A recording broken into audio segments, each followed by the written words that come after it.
Bueno, yo soy Cristina De Sentis, yo soy arqueóloga de la Universidad de las Américas Puebla y ahí ahí estudié y llevo trabajando ya más de 10 años ahí en la Coordinación de Apoyo Arqueológico. Entonces, a diferencia de varios de ustedes que están en el INA, yo nunca he trabajado en el INA, entonces yo soy pues en una universidad privada en la que al final de cuentas pues sí se tienen que rendir, hacer el informe y todo para el INA, pero pues nos dedicamos más bien a labores de rescate arqueológico, dependiendo de las necesidades de infraestructura que tiene la universidad. Estamos limitados a lo que es el campus universitario, ¿no? En el cual está pues en lo que son las afueras de la ciudad prehispánica de Cholula. Entonces pues también es otra manera, ¿no? de hacer arqueología con ventanitas dependiendo de las necesidades modernas que hay, ¿no? Y es como conciliar eso, ¿no?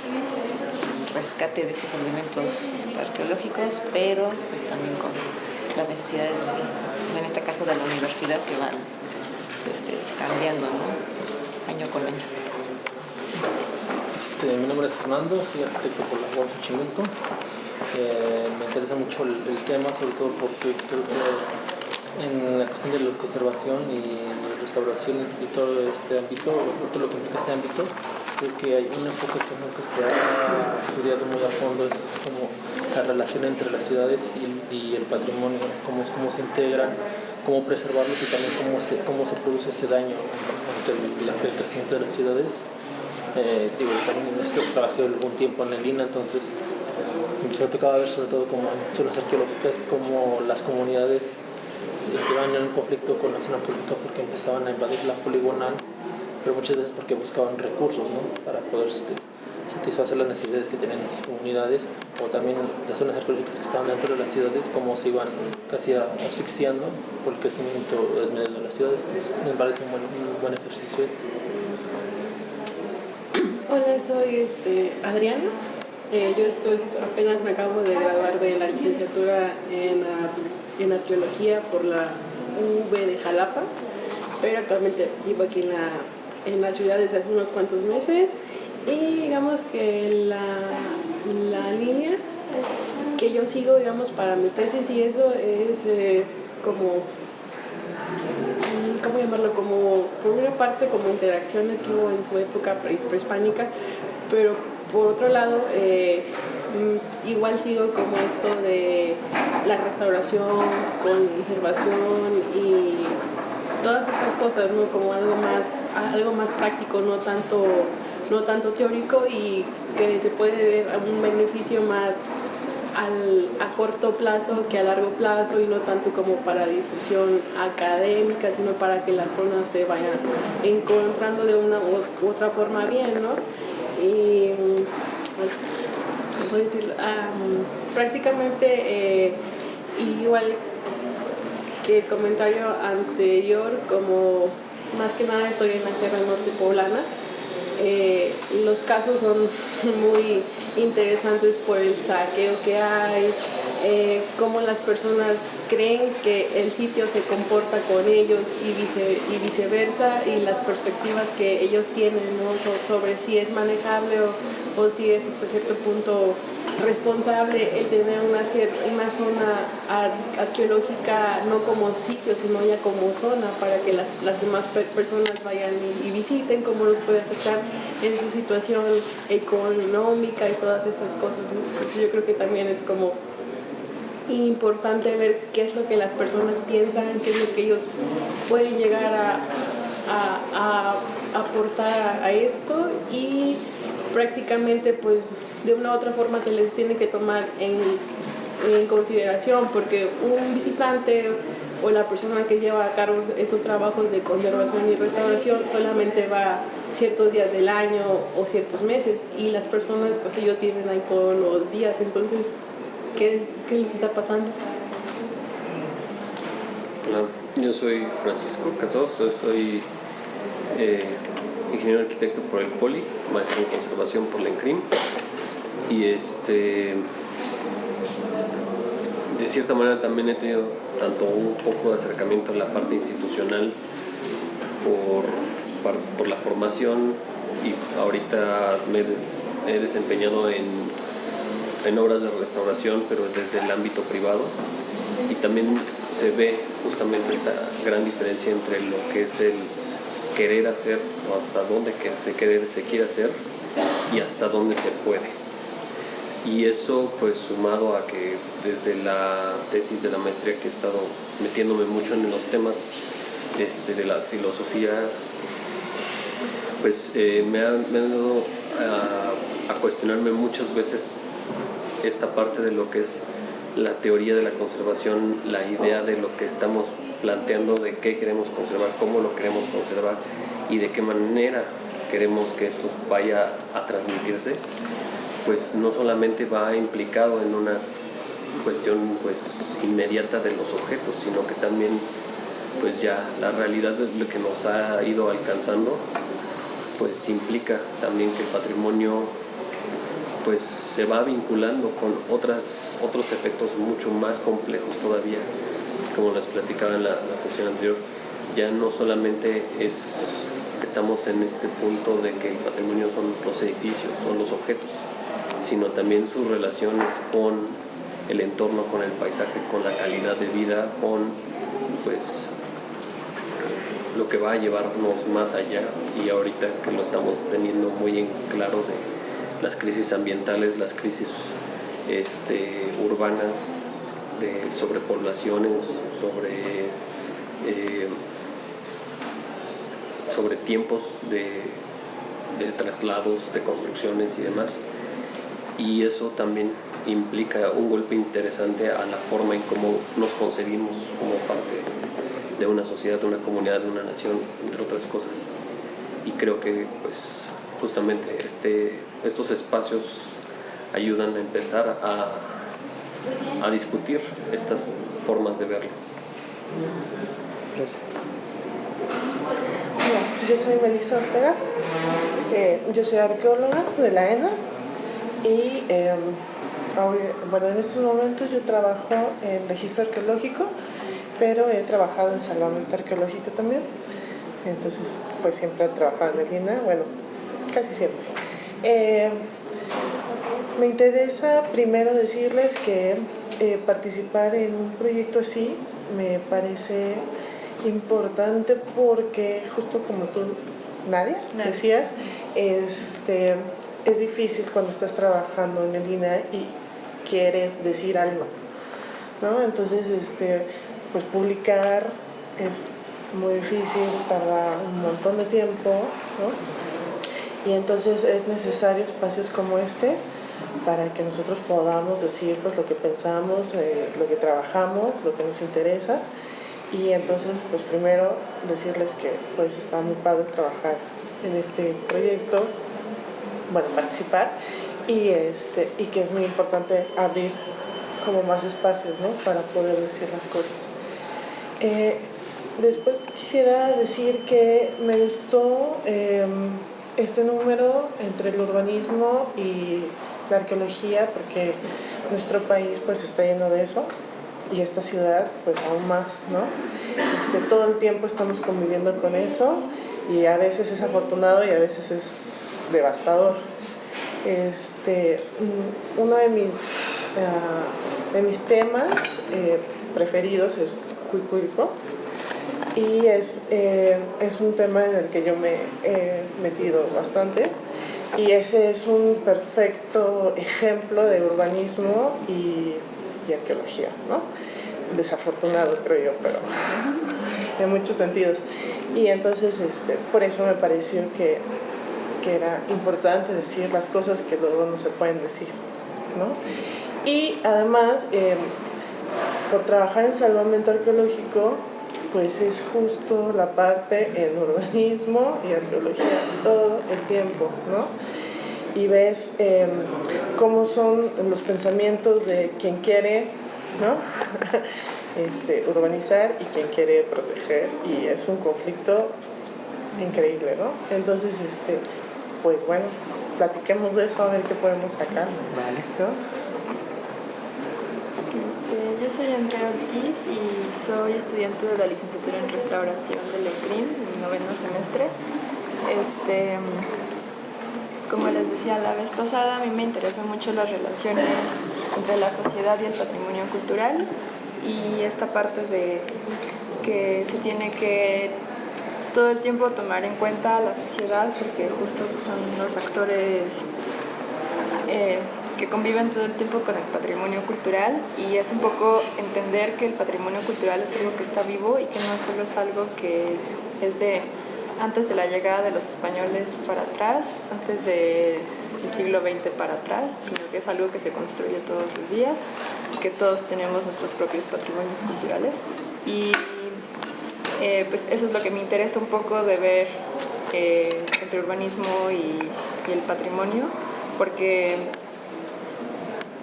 pues Cuicuilco se construyó hace muchos años, pero sigue ahí, ¿no? O sea, no es algo que sigue latente y es algo que sigue un uso. Entonces, así veo el patrimonio cultural como algo vivo. Entonces, eso es lo que me interesa un poco. Yo soy Emanuel López, estudié arquitectura en el Politécnico. A mí, bueno, de entrada me interesó este taller justo por la relación. Bueno, a mí me interesa mucho el urbanismo, ¿no? Y la relación que hay entre la sociedad y, digamos, la ciudad, ¿no? Cómo se apropian los usuarios de su ciudad y cómo es que le dan vida, ¿no?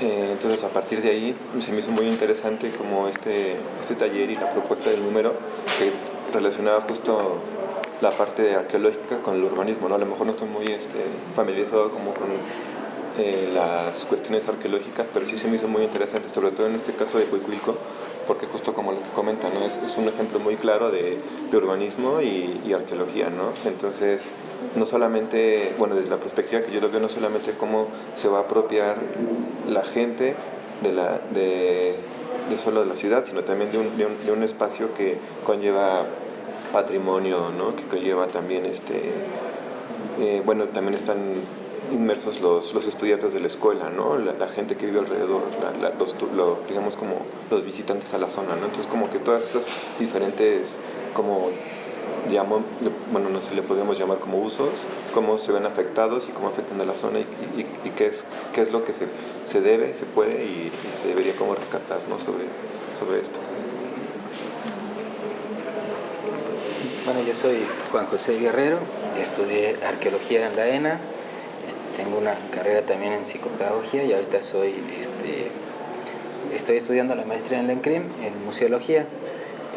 También estuve en salvamento arqueológico, he estado trabajando en salvamentos en diferentes lugares, sobre todo en Teotihuacán, y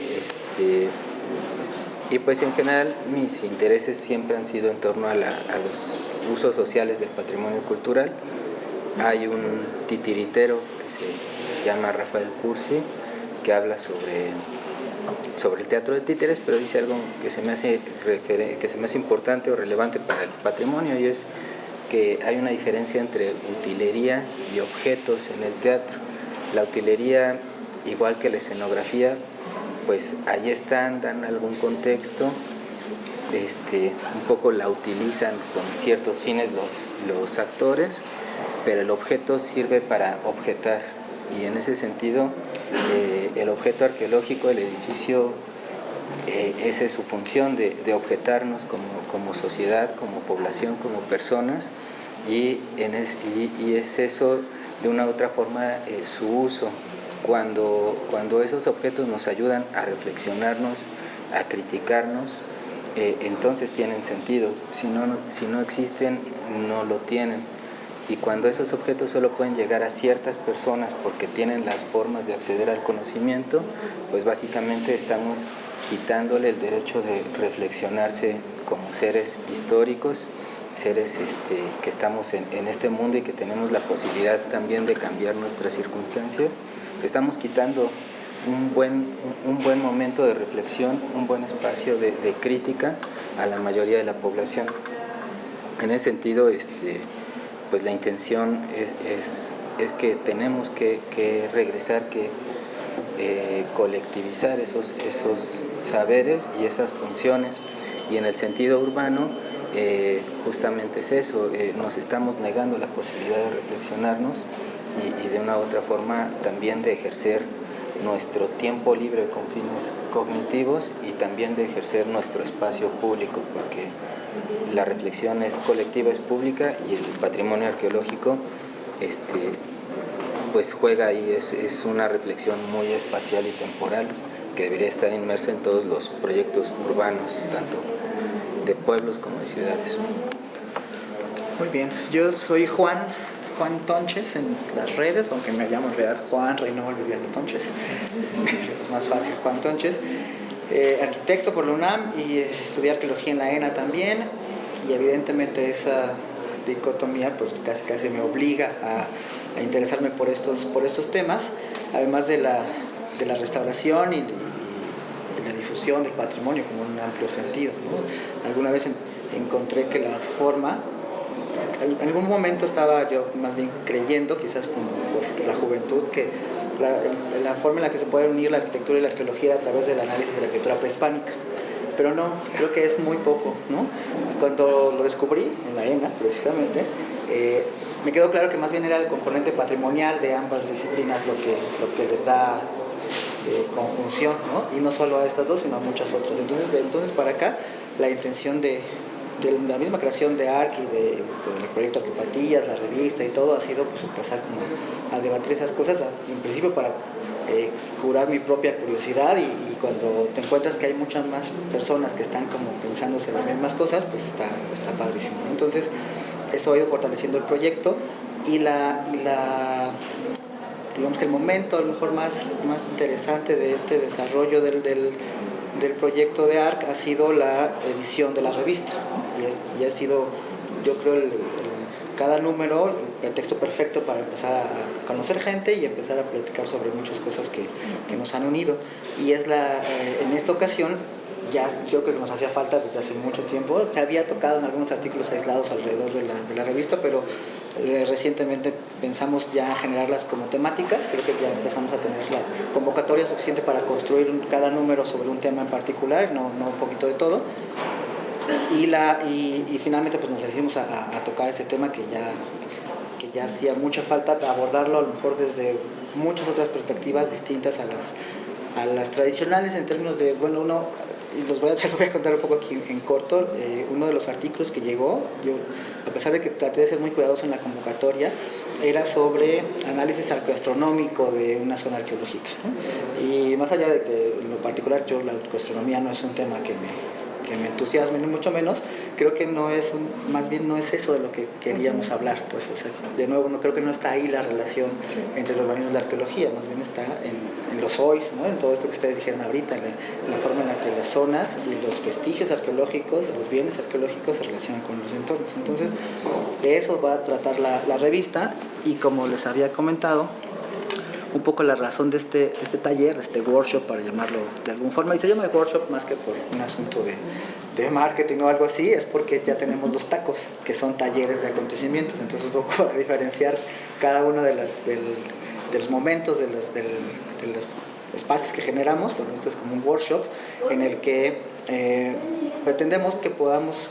abordar, decía yo al principio, con la base de los artículos de la revista, pero pues sumándose todos los que se integran al taller, pues enriquece mucho más la plática. Ni siquiera sé si sea un debate, yo lo plantearía como una especie de charla en la que podamos intercambiar puntos de vista, y que en la realidad concreta de un análisis, de un estudio, de un caso en particular, podamos desde la multidisciplina, por lo menos desde la multidisciplina, pues generar algunas ideas que puedan tener un resultado tangible, decía la vez pasada, en un plano, ¿no? Que se integre a los números de la revista, y que cuando salga ya después de este workshop, en cuantos días, pues ya tenga esta otra aporte, esta reflexión. Yo te lo decía alguna vez, me gusta más pensar la revista justo como una mesa, o el proyecto en sí como una mesa donde nos juntamos a platicar. La revista solo documenta lo que nos mandan los autores, pero lo verdaderamente interesante es que pudieran los autores encontrarse y platicar cara a cara. Eso me parecía como fundamental. Lo hicimos la vez pasada, se pudo dar, y creo que ahora con el pretexto del workshop lo enriquecemos y lo vamos cada vez construyendo más interesante, me parece. Ya ustedes también me darán su punto de vista, pero yo creo que va a quedar esto muy bien. La dinámica que les planteo es que podamos empezar con los autores de la revista, que nos platiquen sobre el artículo en particular que escribieron para este número. Si no les parece mal, creo que todos podríamos en algún momento también intervenir mientras los autores están dando su aportación. Yo creo que podríamos empezar con Francisco, ¿no? Que nos habla como un asunto un poco más, quizás más general, ¿no? Un poco más abstracto, quizás desde la filosofía hacíamos de estos temas. Cristina nos escribió con su querida Cholula y todas las problemáticas, como para tener esa perspectiva de que no solamente sucede en la Ciudad de México. Y creo que tú podrías terminar con el tema de, bueno, perdóname, Adriana, ¿no? Yo creo que Adriana también puede ser antes, y para que terminaras tú con Cuicuilco y poder dar así la introducción a lo que ya es el caso específico que vamos a trabajar. La revista nos llegaron 18 números, o sea, el doble de lo que generalmente nos llega, de hecho artículos, perdón, 18 artículos, casi el doble. Pensamos alguna vez hacer 2 volúmenes, ¿no? Pensando en el tamaño, digamos, del archivo y de las páginas. Pero a lo mejor, y eso a lo mejor les adelanto, quizás más bien podemos transformarlo en una compilación y darle la vuelta, quizás casi es un libro, podríamos pensarlo así. Yo creo que hasta puede darnos para plantearlo así por el volumen y la profundidad de los análisis que nos enviaron.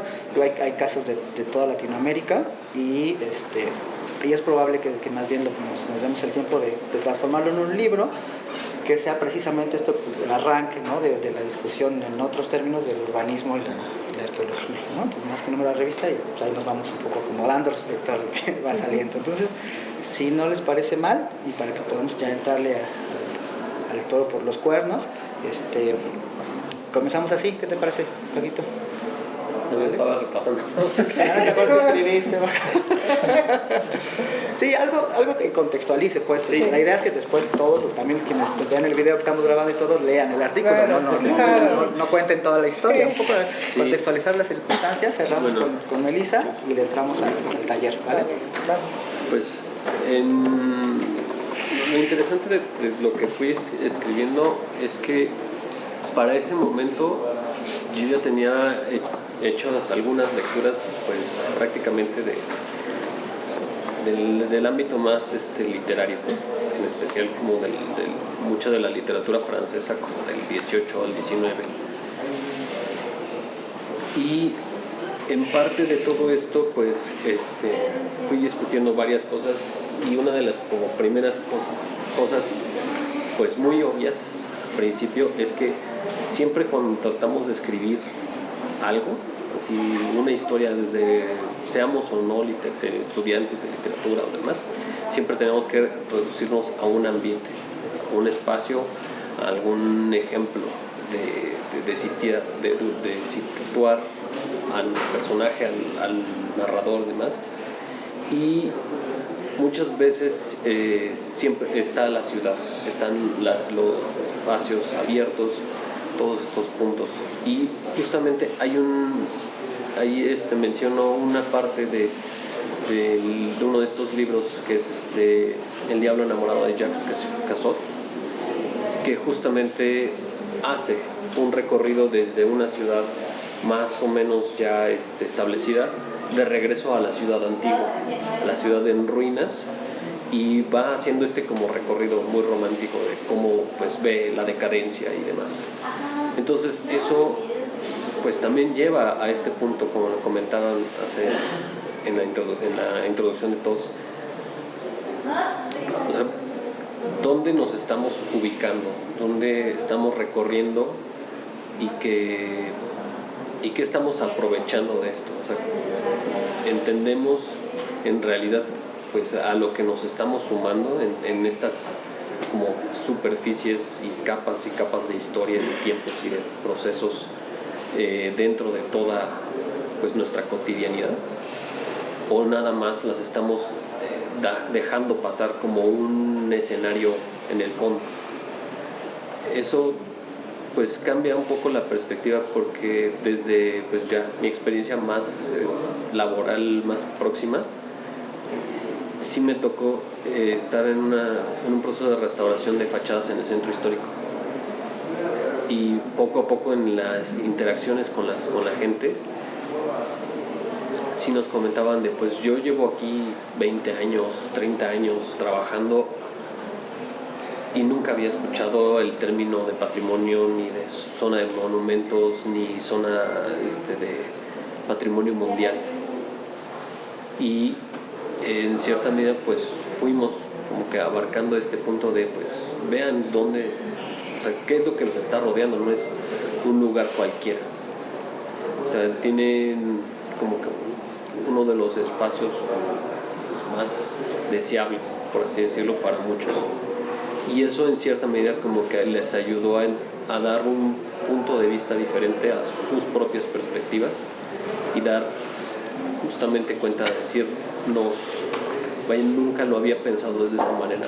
Y ahora, y en algunos casos, sí se perfilaron a preguntar, bueno, ¿y ahora cómo nosotros desde nuestra trinchera podemos seguir haciendo que esto prevalezca, que esto siga siendo parte de nuestra propia historia?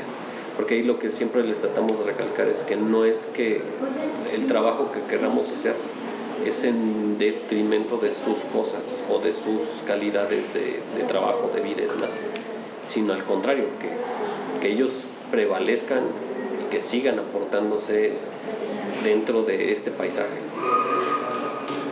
Entonces, más o menos ahí de lo que fui pues, divagando un poco, corrigiéndome tantito, nada más. Pues, cómo llevarlo de estos como contextos de reflexión muy occidentales, porque cabe resaltar que muchas de las tradiciones de la reflexión a partir del paseo son o muy italianas o muy británicas. Entonces, como que aterrizar ese ejercicio un poquito aquí y justamente en este ambiente muy de las ruinas, pues los dos casos principales que tenemos a la mano aquí en la Ciudad de México, pues es Templo Mayor y Cuicuilco.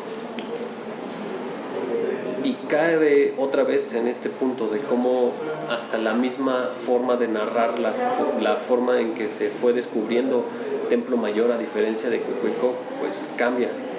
El sitio donde está ubicado, la forma en cómo se fue presentando, pues sí influyó de manera muy drástica en cómo se fueron considerando, pues desde los efectos primordiales de que pues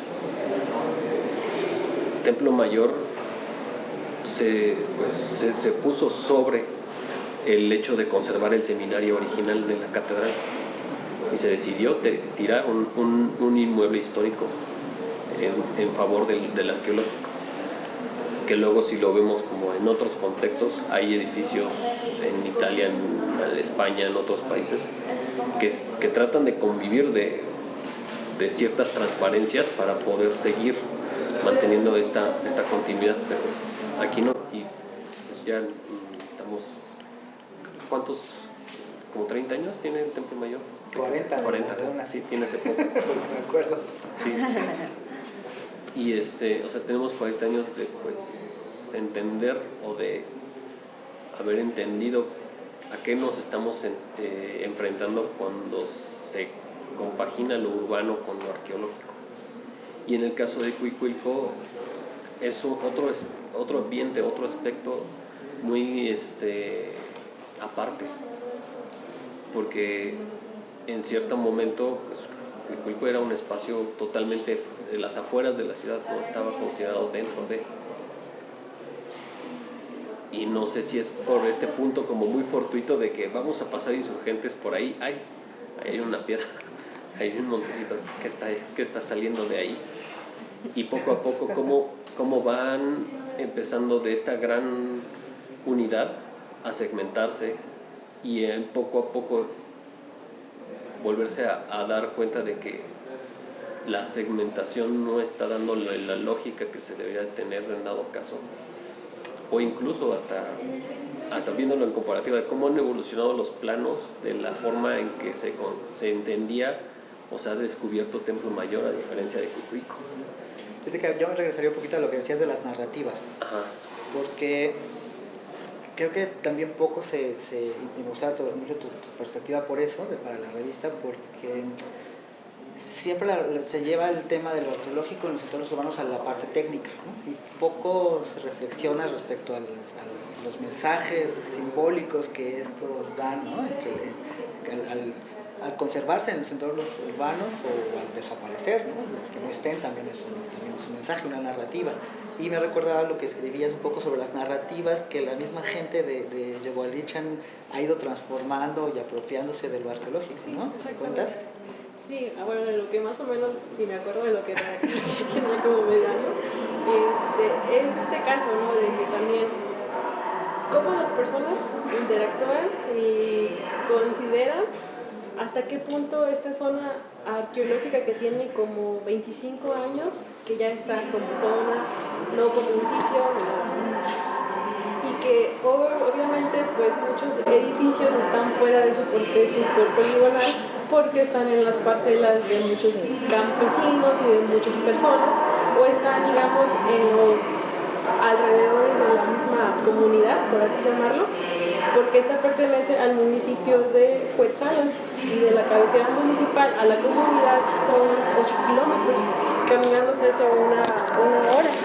Entonces, digamos que más que nada, si se ha llegado a conocer el lugar, es por la misma de las atracciones ecoturísticas y todo eso, que le hacen como propaganda ya, ¿no? Y también la idea con la que llegan las personas que no son de ahí, que tienen la idea que es la versión beta del Tajín chiquito, sí, y obviamente pues todo esto se ha, digamos que, difundido y hasta cierto punto erróneamente, porque no hay una investigación académica, o sea, que se base, no sé, en ver cómo las interacciones de este sitio con otros, todas estas cosas, ¿no? Que ya son más de función académica, o sea, no tanto de lo que es inmediato, lo que puede dar, digamos, un valor económico que se ha visto, vaya, ¿no? Y entonces, igual, de Yegualichan tenemos que también muchas partes habitacionales ya no existen, o si se tiene algún registro y es de los años 30, de los años 40, porque actualmente o son parcelas o ya son casas, ¿no? Casas que también están hechas con las mismas lajas de que eran parte de los edificios de esta zona, ¿no? Incluso se pueden ver fotos de, no sé, de que lo que ahora es la zona en los años 60, en los 50, donde pasan vacas, donde la gente lo usa como chiquero, donde lo usan para, en la fiesta patronal de ahí, tronar cohetes. Y todo eso así como de que, bueno, o sea, pues hasta cierto punto está bien y está mal. Está mal desde una parte ya institucionalizada, hegemónica, académica, de que se hace todo esto que se debe de conservar, de la idea de las personas institucionalizadas, ¿no? O sea, de la idea que siempre te han dado en la facultad, que es patrimonio, que se tiene que cuidar y esto, ¿no? Pero nunca se ve esta parte de que las personas que conviven con ella todo el día, de que hasta cierto punto les han robado parte de su área, de su espacio. O sea, en serio, sí lo consideran útil, sí fue una buena idea haber como tenido esta zona para que las personas vayan y la visiten, o también, ¿cómo llamarla? Se me va. Realmente las personas que están involucradas en todo esto, o sea, realmente quieren verlo porque realmente tienen un gusto por ello, o porque nada más les consiguieron el puesto y están ahí nada más porque están, ¿no? Y realmente no le dan un uso correcto de lo que tiene que ser una zona, ¿no? Y también la otra parte, cómo se va descuidando todo esto desde el punto de vista que le da la institución a la que está adjudicada, ¿no? Y pues al estar conviviendo con todas las personas durante varias semanas, comer con ellos y platicar con ellos, o sea, realmente, ¿qué está pasando, no? O sea, no sé, hay otros sitios cercanos que solamente pueden entrar en la categoría de un sitio porque no está abierto, e igual tienen este mismo punto de que lo saquean, lo están agarrando lajas para sus casas, o hay casas que están encima de un edificio, ¿no? Entonces, ¿qué es lo que pasa? Igual, estos sitios que les menciono, que son, digamos, acompañantes de esta misma zona, por lo poco que se sabe y lo poco que se ha hecho, digamos, en lo académico, no tanto de restauración, realmente vale la pena considerarlo, no sé, en futuro como una zona arqueológica o como un sitio que nos puede dar más información, tal vez no por la magnitud o la monumentalidad que estos tienen, ¿no? Sino nada más, no sé, verlo como algo que está en la periferia de la gran ciudad, porque no es no sé, el lugar más cercano arqueológico monumental de ahí, de Cuetzalan, sería Cholula, ¿no? O sea, porque no te puede dejar un valor así económico fuerte, porque no es, digamos, útil por su lejanía, por todas estas cosas que están pasando, ¿no? De ahí. Entonces, ¿qué hay? ¿Qué está pasando? ¿Qué nos queda? Solamente exponer el sitio, comentarlo, poner manos a la obra, emprender acciones que nos lleven a lo académico, darle más difusión. O sea, es un caso, digamos, difícil, y yo considero que en muchas partes pasa eso, ¿no? No sé si alguien quiere contarlo, pero pienso un poco sobre todo pues hemos hablado y todos lo sabemos, el asunto del turismo es un componente fundamental para estas dinámicas, ¿no? Es como, a lo mejor en muchos sentidos, la raíz de muchas de estas contradicciones, porque pareciera hasta irónico, ¿no? Que sitio arqueológico, una ciudad, un espacio arqueológico está en los pueblos, pero pareciera invisible, y desde la institución se descubre, ¿no? Se presenta a la gente, y pareciera que lo que está ahí, metafóricamente, llegamos de la institución y lo ponemos, ¿no? Aunque ya estaba ahí, pero el mensaje es: aquí está, ahora tienes a una zona arqueológica, ¿no? O sea, ustedes, pueblo que estaban así como hayan estado, ahora tienen una zona arqueológica y muchas veces por capricho de los investigadores, ¿no? Y de sus relaciones de poder al interior, y que quieren sus propios cotos, etcétera, etcétera, ¿no? Entonces, y no siempre se analizan las problemáticas que esto trae en su dimensión amplia, o se saben, pero evidentemente la lógica de la explotación comercial, turística, o a través del turismo de los espacios, pues puede más, ¿no? Y a lo mejor un momento inicial de esto es Yehualichan, con este asunto de Cuetzalan como pueblo mágico y todo lo que implica, pero pudiéramos hasta casi viajar en el tiempo. Cholula sería la etapa, a lo mejor terminal, ¿no? de este fenómeno, ¿no? Sí, pues Cholula, pueblo mágico, desde 2012. Pues ahí lo que tenemos es el caso de una ciudad sagrada, de las que denominaban prehispánica, y pues ¿qué tiene? Pues nada más 3.000 años de habitación continua, ¿no? O sea, ningún periodo de abandono total. Entonces, pues abajo de las calles modernas tenemos las cosas coloniales, y abajo de eso las cosas prehispánicas. Entonces, 40 centímetros de estratigrafía, pues puedes encontrar ahí un montón de diferencias temporales. Y bueno, yo en el artículo un poquito lo que traté fue una de las que yo veo como soluciones que desde el instituto para preservar algunas de estas pues hallazgos arqueológicos que se han hecho a raíz de la respuesta a necesidades modernas de infraestructura que requiere la ciudad, ¿no? Como puede ser electricidad, agua potable, esa apertura de vías, ¿no? de avenidas.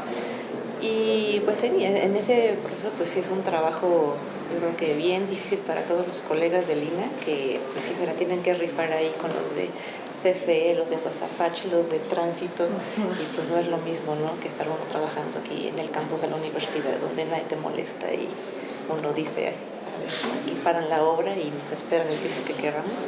A toda la gente de Lina, ¿no? Que sí, la verdad, qué presión ha de ser trabajar con la retro aquí, ¿no? Sí. Es una loquera. Y en algunos casos, pues sí, unos más afortunados que otros, pues estos hallazgos han tratado de preservar, por lo menos, pues de que no se los lleve la retro, o de documentarlos y registrarlos. Y yo agarré uno muy, muy particular, que es un altar prehispánico en la avenida 3 Oriente, en la 4, que bueno, fue descubierto a raíz de obras de infraestructura de este tipo. Y al final, bueno, hace el hallazgo, pues está así lo que sería la banqueta de la calle, enfrente de una fachada, y se hace una ventana arqueológica que, si ahora la vista en ustedes, pues no se ve nada, porque el vidrio está estrellado. Eso de la ventana arqueológica. Sí. El vidrio está estrellado, tiene su sistema de aire y todo, o sea, se ve, pero pues yo creo que no funciona bien porque pues, el vidrio está aparte de estrellado en una parte, empañado, tiene vegetación que empezó a crecer por ahí, entonces pues realmente uno, pues, y no tiene alguna señalética ahí que diga, bueno, ¿qué había ahí? ¿Qué pasó? ¿No? Entonces, pues para quien no conoce, pues tú vas y de repente pues la banqueta deja de ser concreto, se vuelve un vidrio ahí que se ven cristal estrellado, unas plantas, unas gotas y hay unas piedras o algo, pero ¿qué es? ¿Quién sabe, no? Entonces, bueno, a lo mejor pienso, a lo mejor a veces sí hay la voluntad de querer preservar algunas cosas que se muestren, que cualquier caminante que pase por ahí, turista, lo que sea, tenga conocimiento, pero pues también si no se le da ese mantenimiento y no tiene las condiciones para que la misma infraestructura de esa ventana arqueológica se preserve y funcione, pues es como si no existiera lo que está allá abajo, ¿no? Pues no se alcanza a ver, no se entiende, no hay quien te explique. Y no sé, aquí hay varias, ¿no? Aquí en el DF Sí, como... ya están igual. Bueno, las nuevas no, pero es cosa de tiempo. No sé, no las he visto, ¿no? Pero... La catedral también, ¿no? Las de catedrales, yo creo que es una ventana como el Pleistoceno o algo así, porque está lleno de hechos, como un dinosaurio que atraviesa por allá abajo. Pues es falta de mantenimiento, pero es porque, y eso es lo que creo, ¿no?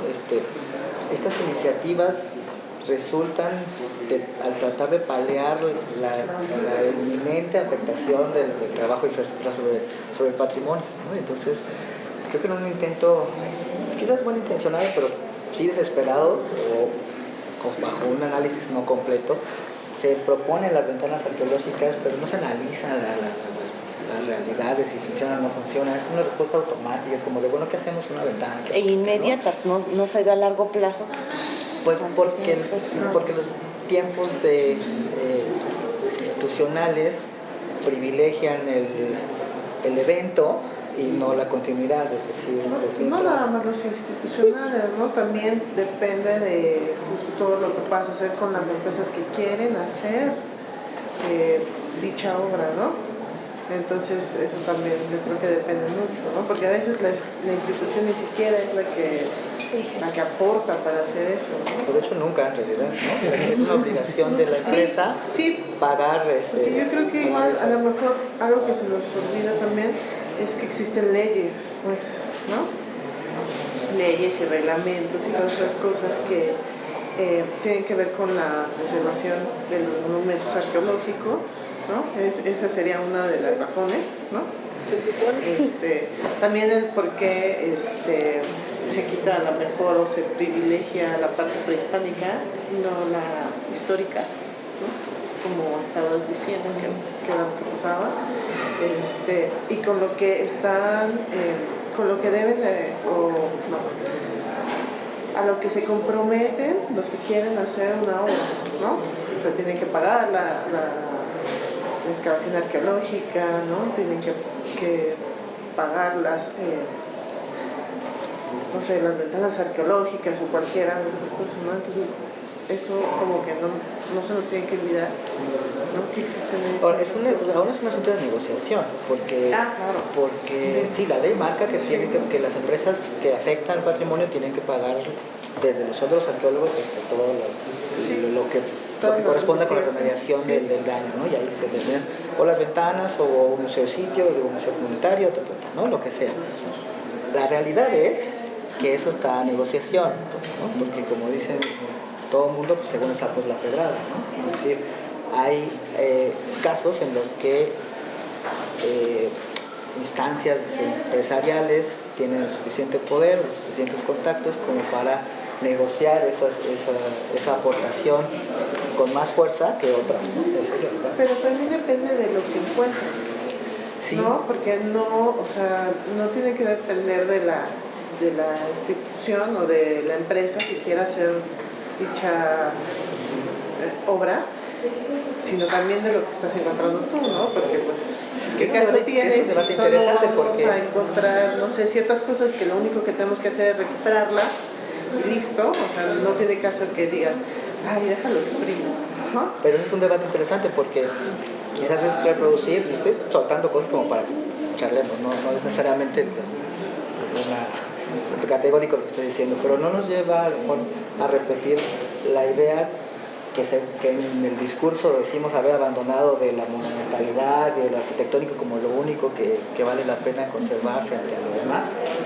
Pues vale la pena hacer una ventana arqueológica para relacionar el pasado con los entornos urbanos cuando hay un elemento arquitectónico, pero si no, no. O si tienes la forma de hacerlo bien, porque de qué te sirve la ventana si va a estar como está, ¿no? Y es más, yo creo que afectas más el patrimonio de esa manera. Sí, probablemente. Cuando los objetos son muebles, no plantearse una ventana arqueológica ahí no tendría sentido porque Claro. el nivel de gasto, conservación, etcétera, es grande. En todo caso, ver posibilidades de un museo y aún así abrir otro museo que no esté trabajado, que no tenga en realidad un objetivo claro, pues tampoco tiene. Y además visualizas todo lo que encuentras. O sea, meterlo en un museo es meterlo en una vitrina y aislarlo de todo lo que significa como patrimonio otra vez vivo. Bueno, yo si bien pienso le que a va, veces no, ¿eh? no se estrenan en bodega. Ajá, Exacto. o sea, Los dejan en cajas ahí ácidas. pero si lo haces un museo, a lo mejor del sitio, entonces ¿Qué ya cambiarle seguir haciendo museos? das chance. O sea, los museos ya no funcionan pensando como que ya tenemos una cantidad absurda de museos y ya no hay salarios para mantener esos museos, ya no hay infraestructura para mantener esos museos, trabajos de conservación. Lo que van a hacer con esos museos es exhibir 5 vasijitas y los demás llevarlos a la bodega. Bueno, es que depende. Yo veo casos en los que no sucede eso, ¿no? Y que se pueden hacer convenios justamente con las comunidades, con las delegaciones, y funcionan bastante bien, ¿no? Y da chance a la gente de conocer la historia del lugar en donde viven, ¿no? De donde son. Y a veces a la gente eso le gusta muchísimo, ¿no? Y muchas veces a la gente ni siquiera le gusta que te lleves sus cosas. O sea, ellos las quieren ahí porque son suyas, ¿no? Se apropian de ellas y ellos mismos incluso hacen todo para construir algún lugar donde puedan estar todas sus cosas Y a la larga, y sentirse como orgulloso de ellos. Pues es que no sé a qué te refieres con rentable. O sea, en cuestión de... ¿Es sostenible? Pueda seguir O sea, seguir haciendo museos en los pueblos es sostenible. Pues yo creo que todo depende de cada caso. Es que aquí también entra otra cosa. ¿Y qué pasa con los sitios que es como de, ay, pues ahí está eso viejo, pero sí somos de una zona prehispánica y demás, pero ya no nos sentimos como parte de esto? Que quiten eso y tráiganos mejor un libro. No, hay muchos lugares así. Sí. Hay muchos lugares así, pero yo digo, bueno, nosotros que nos dedicamos como a la protección del patrimonio es nuestra tarea como pues decir por qué tendría que ser importante y si la gente de ese lugar no se siente relacionado con ello, bueno, es lo que no estamos haciendo nosotros. Es que llega ese punto y es como lo que comentaba en su momento Andrea en la reunión anterior. O sea, ¿hasta qué momento? Y es un punto también a poner lo que se conecta con lo del siguiente número. O sea, ¿hasta qué punto es ético o hasta moral el hecho de decirles a la gente qué es lo que se debe de considerar patrimonio si ellos no lo consideran como patrimonio? O sea, es un punto también de este como ver qué es lo que queremos entendernos o de cómo educarnos o de cómo volver a seguir los pasos que ya se fueron dando. Pues es que el problema no es tanto discutir si se hace una ventana arqueológica o se hace un museo, o se embodega, o si simplemente se deja ahí en el contexto en el que pues, tarde o temprano pues, se va a quitar cuando pase un carro ahí, ¿no? Sino que cualquiera de esas estrategias, ¿cuál va a ser la forma en la que va a tener repercusión nuestra actividad? O sea, si nuestra actividad simplemente es registrar y archivar, encajonar, archivar y hacer un artículo, en el mejor de los casos, o un informe que nomás nosotros vamos a entender, es igual de absurdo que hacer un museo en el que, pues sí, a lo mejor cuando lo inauguras va a ir todo el mundo, van a estar muy contentos, pero que como pues, es una población pequeña y ya fueron el día de la inauguración, pues no tienen a qué regresar durante otros días y no va tanta gente de fuera. Entonces, gastar dinero, recursos y de todos modos destruir los objetos, o la misma, pues pasa lo mismo con las ventanas. O sea, sino el problema es que a veces tenemos ya las fórmulas muy hechas y entonces o tenemos o ventana, museo, o embodegamos, pero en todos esos casos deberíamos de pensar cómo logramos que lo que estamos encontrando sea significativo, no solo para las personas que están ahí, sino para cualquiera que pueda acceder a eso. O sea, al final son objetos que existen, de relaciones humanas que existieron y que de una u otra forma nos pueden aportar datos. Entonces, si bien no podemos imponerle a otro que valoren eso, pues al menos sí podemos comunicar por qué para nosotros es un objeto valorable, ¿no? Y por qué esas relaciones son valorables, y ellos sabrán si lo incorporan o no, pero me parece que el problema está en la simplicidad con la que generalmente tomamos decisiones, ¿no? Y como la institución como tal, las instituciones son irreflexivas, ya tienen sus rutas marcadas, sus objetivos claros, y uno no puede salir de ellos, pues más, ¿no? O sea, uno lo que hace es cumplir y no tratar de hacer efectivo pues el hecho de hacer significativo el patrimonio. Y también que pues no es nada más desde el ámbito del INAH muchas veces donde se dicta el camino a seguir, ¿no? O sea, también hay intereses alrededor de eso. O sea, por ejemplo, pues Cholula, así, pueblitos ahí con un museo de sitio, y enfrente acaban de construir otro, lo inauguraron el año pasado, ¿no? O sea, el sitio que pues administra el INAH y el otro que es Secretaría de Cultura, ¿no? En el que igual son 8 salas, 2 dedicadas a la arqueología y el Museo Regional de Cholula, y los demás pues con cosas de la historia geológica de la región hasta artes populares. Que vaciaron varios museos para poder hacer ese otro museo, que aparte, ahí ¿no? Es bueno, entonces, ¿no? Eso hablaba de los caprichos de momentos políticos, ¿no? Y pues si estamos en esta cuestión hablando del urbanismo también, bueno, pues antes de vaciar otros museos, pues lo que se vació primero fue ese edificio, ¿no? Que era el hospital psiquiátrico que funcionaba desde 1910. En 2013 se cierra, se le retira la orden de los juaninos, que eran quienes administraban pues el psiquiátrico, y pues se hace una remodelación mayor de ese inmueble. Y entonces también otra cosa que me pregunto, bueno, ¿dónde queda parte de la memoria de lo que fue ese edificio por 103 años, ¿no? Cuando funcionó como hospital psiquiátrico? Luego queda una plaquita perdida por ahí, pero pues quien es un visitante que no conoce Cholula o dejó de ir último, pues también como te dices, ay no, pues quedó bien padre, están los espacios muy amplios, pero entonces también a lo mejor ahí estamos otra vez privilegiando algunas cosas de lo arqueológico, de lo histórico, pero pues también se está olvidando toda una memoria de pues ese edificio, cómo funcionó por más de un siglo, ¿no? Y está ese museo casi enfrente del otro. ¿Es necesario? ¿Hacía falta? ¿Va a ser sostenible? O sea, ahorita pues qué padre, ¿no? O sea, están nuevecitos, lo inauguraron en enero del 2017. ¿Qué va a pasar después? Yo me preguntaba,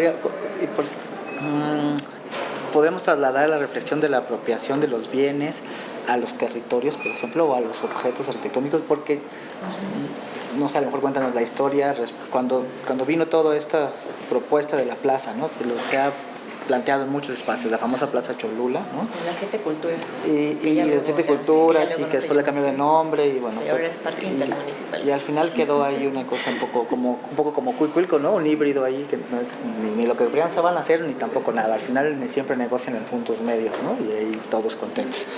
Pero más allá como del movimiento que surgió alrededor de esto, yo más bien preguntaría si...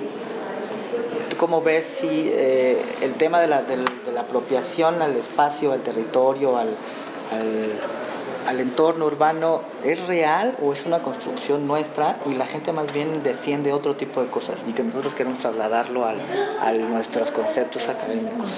Yo creo que pues, cada quien va a escribir diferentes historias a lo mejor de la misma cosa que está sucediendo, ¿no? Pero lo que yo creo que sí es así muy evidente es que estas movilizaciones que hubo alrededor del proyecto turístico que comprendía este complejo del Parque de las 7 Culturas Intermunicipal, como gusten llamarle, la remodelación del psiquiátrico para hacer el nuevo museo y la instalación del tren turístico que va de Cholula a Puebla, pues más bien sí evidenció pues la fuerza de las cholulas, ¿no? Esa organización barrial que pues, se lleva añísimos y en la que por lo menos en las redes que han tenido como que ha sido una herramienta muy buena en la que han convocado a los eventos, pues sí, ¿no? Foros y manifestaciones. Yo creo que también ha habido esta nueva apropiación de ese mismo discurso del arqueológico y de lo del patrimonio para montarlo como resistencia, como para... Me da mucha risa. El eslogan del ayuntamiento ahorita de San Andrés es modernidad con identidad, sea lo que eso signifique, ¿no? Entonces es como esta, o sea, desde el ayuntamiento, desde el gobierno del municipio es así de... Claro, las raíces prehispánicas, lo histórico, pero ahí les va su puente elevado, ¿no? O sea, que ya tenemos el tranvía que hicieron. Ajá, el tren turístico, ¿no? Entonces es muy interesante ver cómo desde el ayuntamiento pues están apropiando de esas cosas de modernidad con identidad, como sea que ellos lo estén definiendo, para querer crear esta identidad turística de Cholula, ¿no? Que ya no es la ciudad sagrada, ahora es el pueblo mágico, también con lo que significa pueblo, ¿no? O sea, mágico, ¿no? Y magia, ¿no? Y Cuicuilco.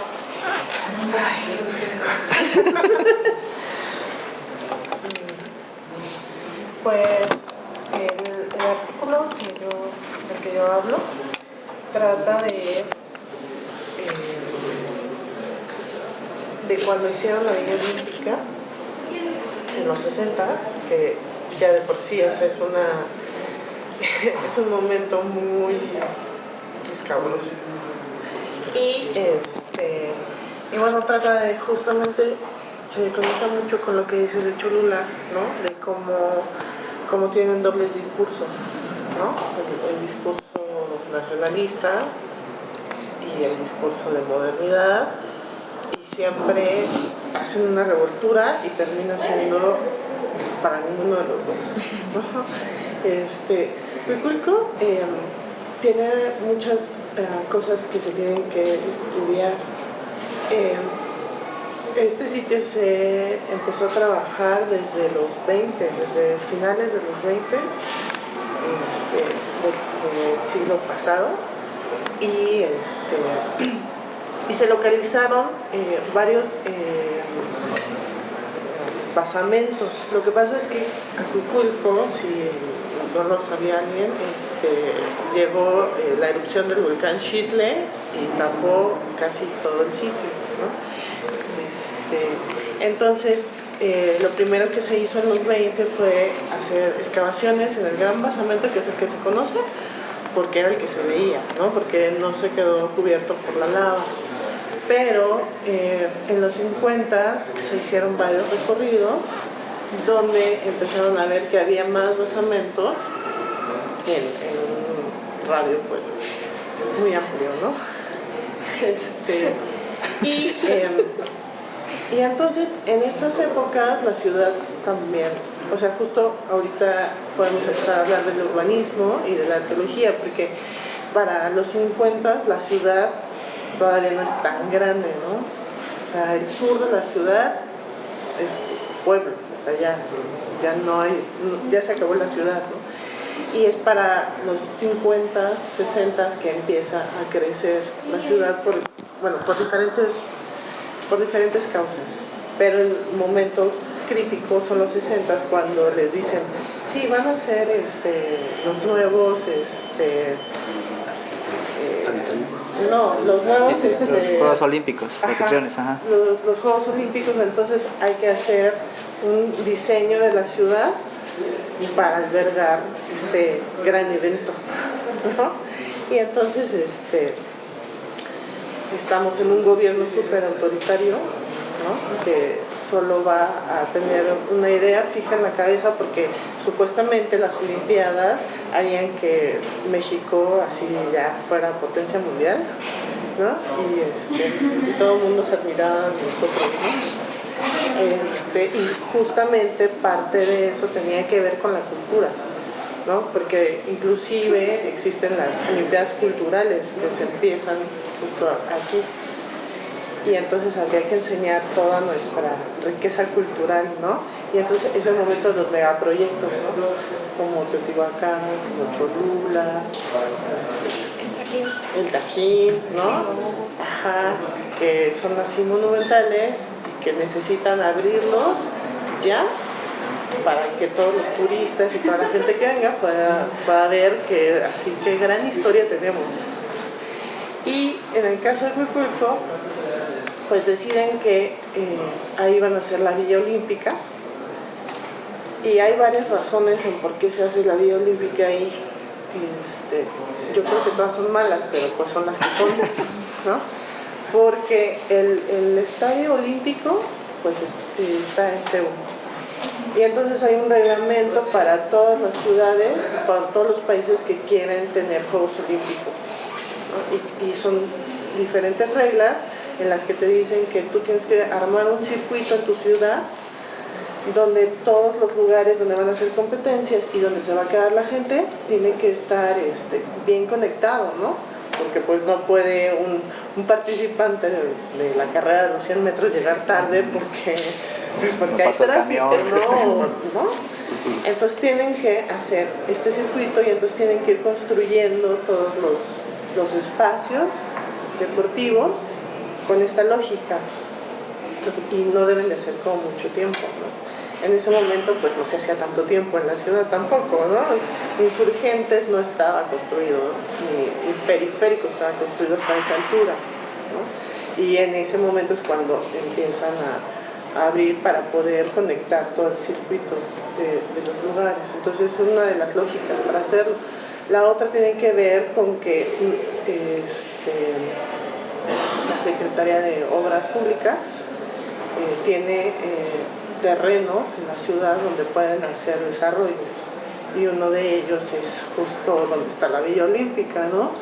Que al final eso termina en negocio, porque después de que utilicen la Villa Olímpica pues van a vender los departamentos, ¿no? No sé pues a quién se le queda todo el dinero, ¿no? No sé, porque supuestamente es del gobierno, ¿no? Pero pues no lo sé.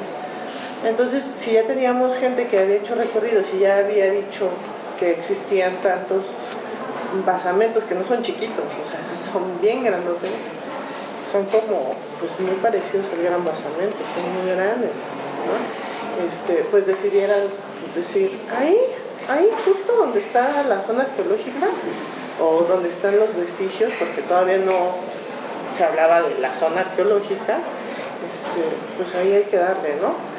Pero Huicuilco, por estar inmerso en la lava del volcán, pues se crea el ecosistema del Pedregal, ¿no? Que eso tiene que ver con otra cosa, porque la urbanidad también tiene que ver con estos espacios ecológicos, ¿no? Y el Pedregal es sumamente importante, ¿no? Es un nicho ecológico sumamente importante. Ese tendría que ser otro valor agregado, ¿no? Pero bueno, se hace la construcción y dicen, sí, ahí, porque además, como hay una zona arqueológica, pues que la vean pues los turistas y así, todo el mundo. pero no importa que le rompamos todo, que destrocemos todo, que quede un cachito y pues ellos van a decir, ay mira qué padre, nos vamos a quedar aquí en una zona arqueológica, ¿no? Y pues entonces la empiezan a construir y en ese momento la ley de patrimonio todavía no está en clara en ese aspecto, pero además de todo pues no importa, porque como tenemos un gobierno tan autoritario y esto es... Va porque va. Exactamente, pues entonces no importan tampoco las leyes, ¿no? Entonces lo único que sí logra hacer pues es el rescate, en realidad, arqueológico. Son muy pocos arqueólogos para un proyecto tan grande y de hecho, bueno, pues también estos arqueólogos, además en ese momento pues eran muy poquitos arqueólogos también. Esos arqueólogos en ese transcurso del tiempo tienen que estar en Cholula, tienen que estar en Teotihuacán, ¿no? Abriendo estos megaproyectos. Entonces en realidad el sitio queda en manos de un antropólogo físico, que él es el que empieza a rescatar todo lo que hay, ¿no? Y se destruye más de la mitad del sitio. De hecho, yo creo que el 30% del sitio es el que quedó, ¿no? Y se hace pues todos los edificios y la pista de carreras, bueno, que era para el entrenamiento simplemente, pues destruye el 70% de uno de los basamentos más grandes del sitio. O sea, todo queda o destruido o mochado, ¿no? Pues nada es como es. Entonces yo no entiendo cuál fue la relación del urbanismo en la arqueología, porque no existió. Pero lo peor de todo, lo más interesante, es quién es el que está a cargo, ¿no? Que es Ramírez Vázquez, ¿no? El arquitecto del momento. Porque además él era el presidente de la comisión para las Olimpiadas, ¿no? Entonces, pues él es el que crea todo el urbanismo que hasta ahorita seguimos teniendo, ¿no? Esta ciudad casi que es él el que decide cómo tiene que ser, ¿no? Y él habla mucho del urbanismo y de la arqueología, ¿no? Y dice que esta ciudad tiene que convivir siempre con su historia y con lo moderno, ¿no? Pero yo no entiendo cuál es la cosa de convivir. O sea, convivir es deshacerlo, o sea, destruirlo y solo decir, existió tal, o yo ya no entendí su significado, ¿no? Y por último, bueno, pues se hacen las Olimpiadas, todo muy bonito, pasa todo lo que pasa, y al final tenemos que se hace una ruta de la amistad, si la conocen perfecto, y una de estas piezas, esculturas, está sobre el basamento que se llama Geyser o 9, que es el más antiguo en la Cuenca de México y solo está hecho de tierra. O sea, no tiene otro tipo de cementante, no tiene otro resultado.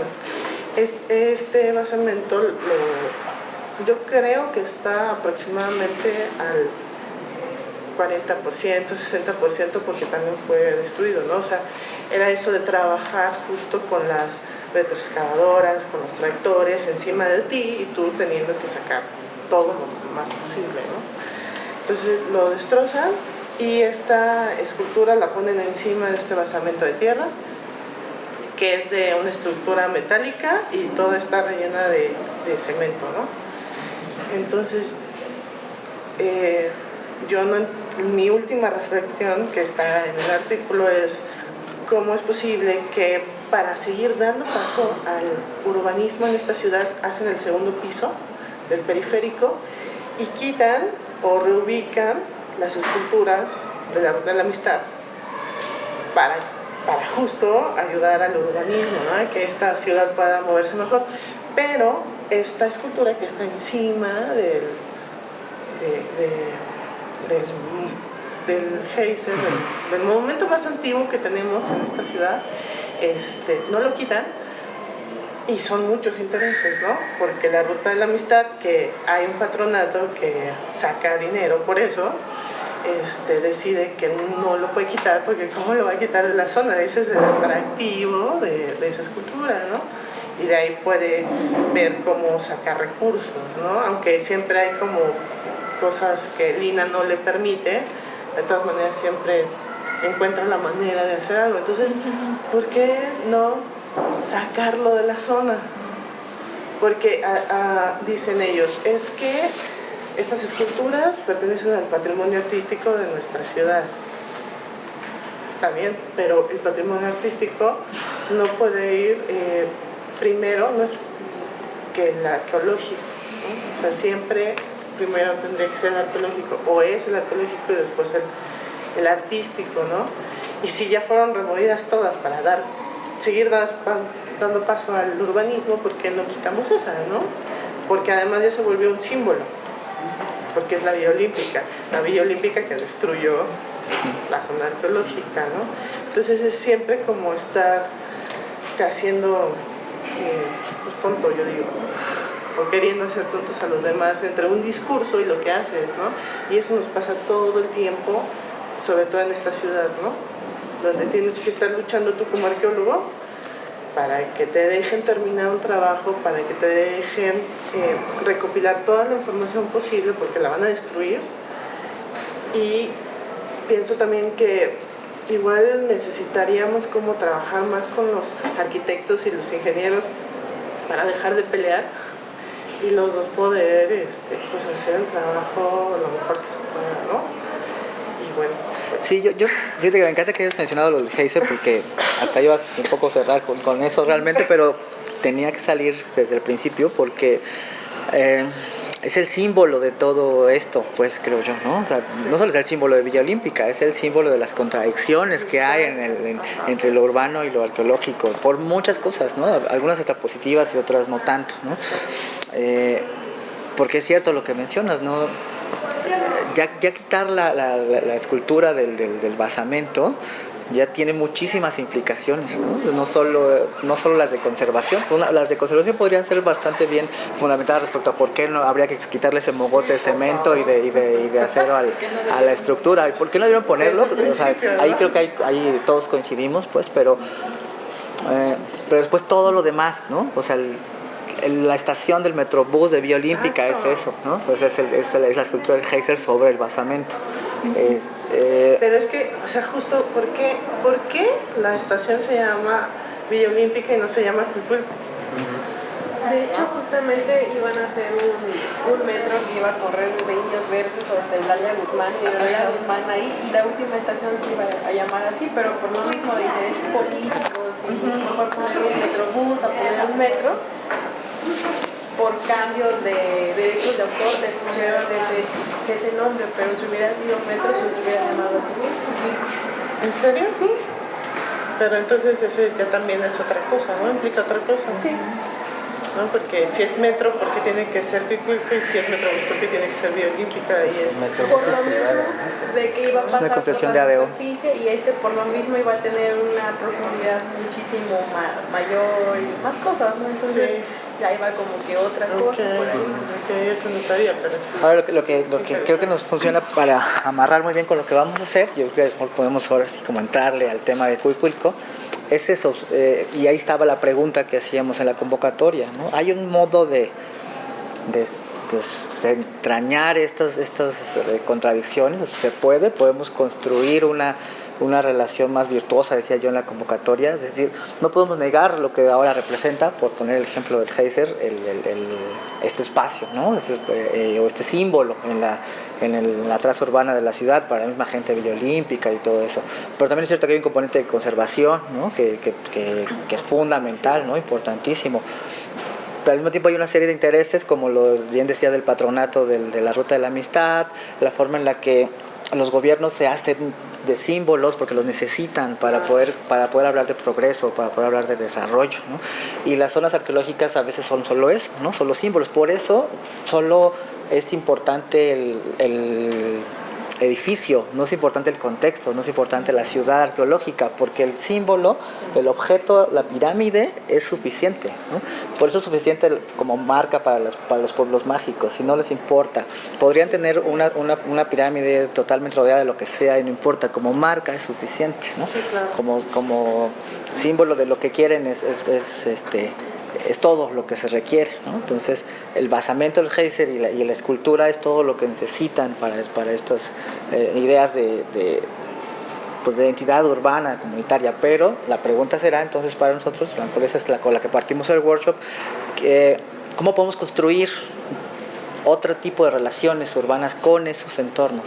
Más allá de lo técnico, les decía yo, a mí me interesaría mucho que pudiéramos reflexionar, analizar todas estas implicaciones sociales, simbólicas de lo que son los espacios, porque todos sabemos que Cuicuilco es mucho más grande de lo que se alcanza a ver, ¿no? Pero la realidad es que no se alcanza a ver, ¿no? ¿Cómo construimos, para el caso de Cuicuilco, en este ejercicio, un entramado de relaciones y de intercambios simbólicos con los que la ciudad pueda dialogar con el espacio, ¿no? ¿Vale? No sé si quieren decir algo antes de que armemos a lo mejor como una dinámica ya más con los planos y esto, alguna cosa. Pues están muy callados. Yo te parezco maestro, ¿no? Los de acá, que no han hablado. No sé, Juan, ¿cómo ves? ¿Todo en orden? Sí, la vi. Va que va. Nada más como poner a punto de también esto que va cerrando. Justo que fue el jueves o el viernes, se hizo ya la declaratoria como el material de la ruta de amistad.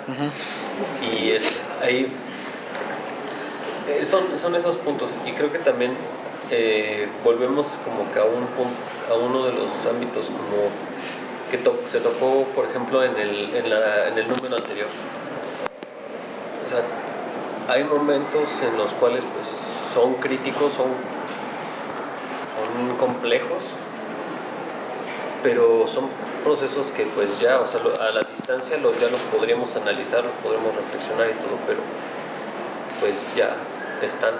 Entonces hay que aprender como que a convivir con ellos, a mediarlos y ya desde todo eso, pues los dos puntos. ¿Qué vamos a hacer ahorita para lo que pueda seguir saliendo? Y ahora, ¿cómo vamos a como reconfigurar, o de cómo proponer una reconfiguración de lo que ya está con lo que se tiene, para que sea de una manera más dinámica, para que...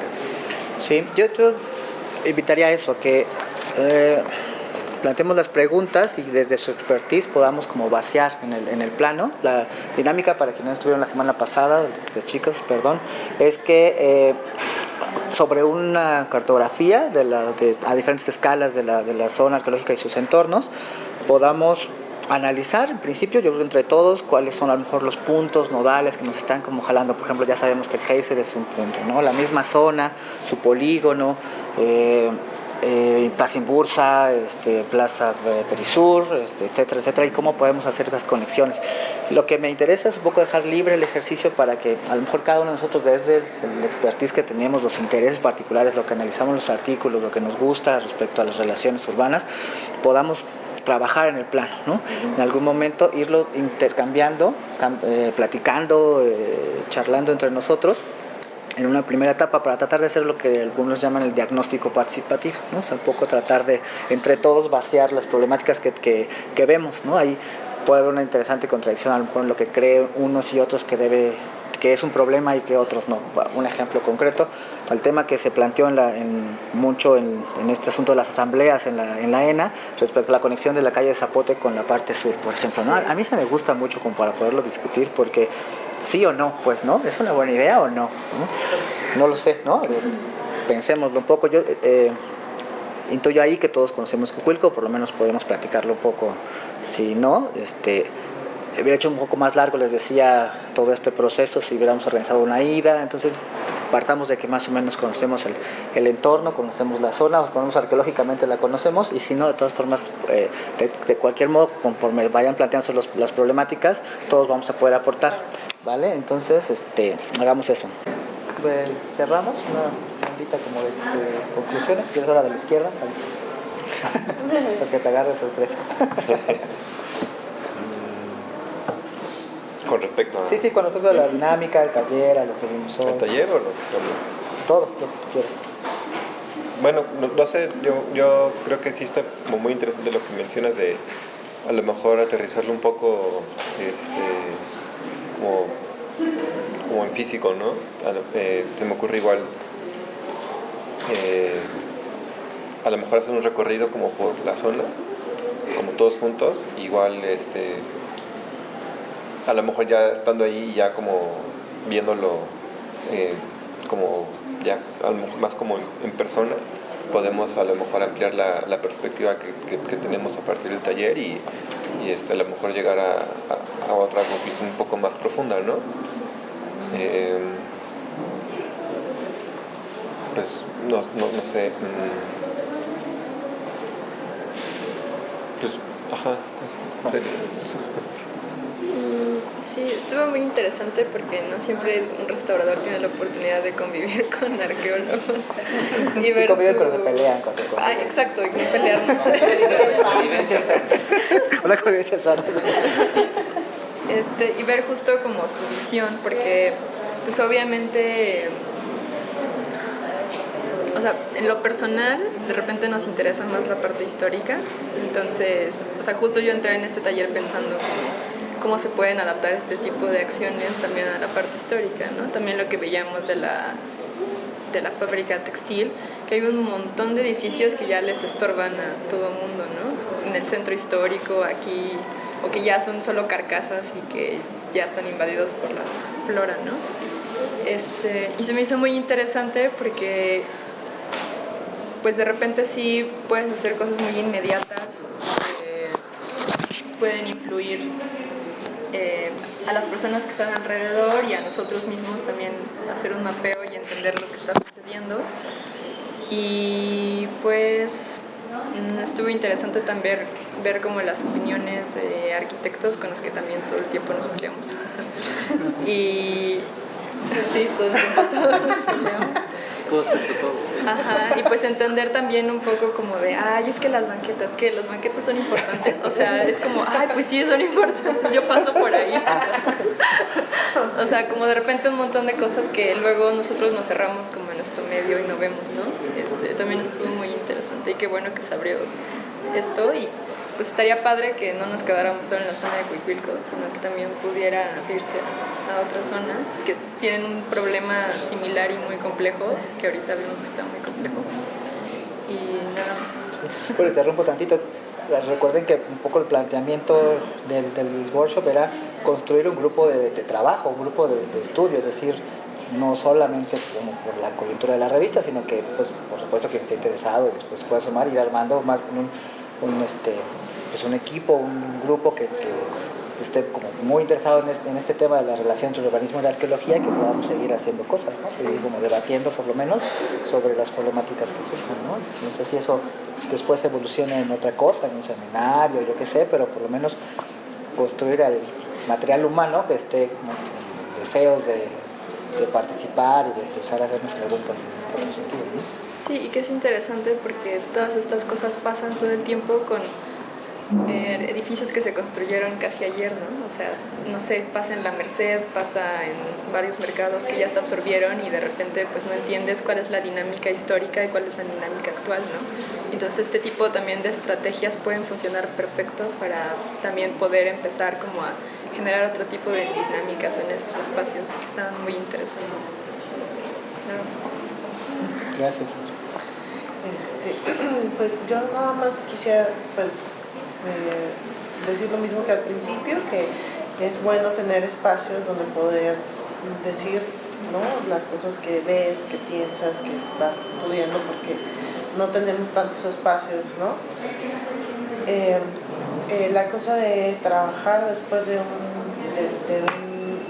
hablar de un tema está padre, pero me encantaría que sí tuviera como un sentido, ¿sabes? Si es para tu público, pues yo más encantada. O sea, y pues para todos, ¿no? Porque, o sea, sí es mi sitio favorito, pero en realidad pues estoy interesada en todo porque pues a eso me dedico, ¿no? Y poder llamar la atención de quien sea de alguna manera me parece que es muy importante, pero sobre todo me parece muy importante el hecho de informar a la gente. Yo creo que tanto en arqueología como en muchas de las áreas, no sé, en arquitectura, en muchas o en la mayoría necesitamos un montón de divulgación. Nunca hacemos divulgación porque parece que eso no importa, ¿no? Y yo creo que es la parte más importante, porque los científicos se quedan en unos cuartos y la divulgación es para todo el mundo, ¿no? Y eso es lo que te hace que te guste, que te apropies, que lo entiendas, que lo quieras, que lo cuides. Entonces, esta es una parte, además de urbanística, es una forma de divulgar, ¿no? Y pienso que deberíamos de llevarlo a cabo si es que estamos interesados en hacer eso, ¿no? Y pues ese sería todo. Gracias. Paco. Pues creo que también, bueno, iría mi conclusión en parte de lo que ha sido el punto. Y retomándolo como en lo que les mandé en la mañana, o sea, estamos rescatando realidades, estamos protegiendo realidades que muchas veces quedan apabulladas por lo contemporáneo, porque a veces tomamos más en consideración lo que está en otros lugares y no lo que tenemos en nuestras propias narices. Entonces, incentivar esta provocación, y es algo de lo que tocamos también ayer, o sea, es el provocar una sensación, una emoción como tal, es pues prácticamente ya una forma más directa, más universal para esta toma como de conciencia, porque ya las letanías, escribir ya no hay, ahorita en la actualidad querer hacer otro Francisco de la Maza, hacer otro Justino Fernández, ya no da porque ya no es la forma en cómo la gente se junta, no es la forma en como todos alrededor quieren entender o quieren recibir la información. Entonces este tipo de cosas ya pues es un primer paso. Identificar todos este tipo de situaciones, todos los panoramas que estamos aportando, ya cambia justo esa perspectiva. Ya no es solamente pues, lo que en su momento fue, pues lo que diga Mario Pani es la ley, o lo que diga Ramírez Vázquez, pues es ya lo único. O sea, vuelvo a lo mismo de voltemos a ver que también nuestra propia actualidad nos está reconfigurando muchas cosas. No es la misma población que había en la época de Juan, ni el mismo volumen de población en la de Ramírez Vázquez. Entonces ahorita somos un chingo. Entonces como ya no es uno, o sea, ya tienen que ser grupos los que tienen que empezar a plasmar pues, las reflexiones para que también todo esto pues caiga por la misma voz de la gente, que a fin de cuentas pues, ellos son los que van a poner el punto del voto decisivo. Si me interesa, si me sumo a esa idea, o de plano pues no, y ya me tocó vivir aquí y aquí acabará todo y seguirán todas las cosas como sean, pero a fin de cuentas les dejamos la decisión.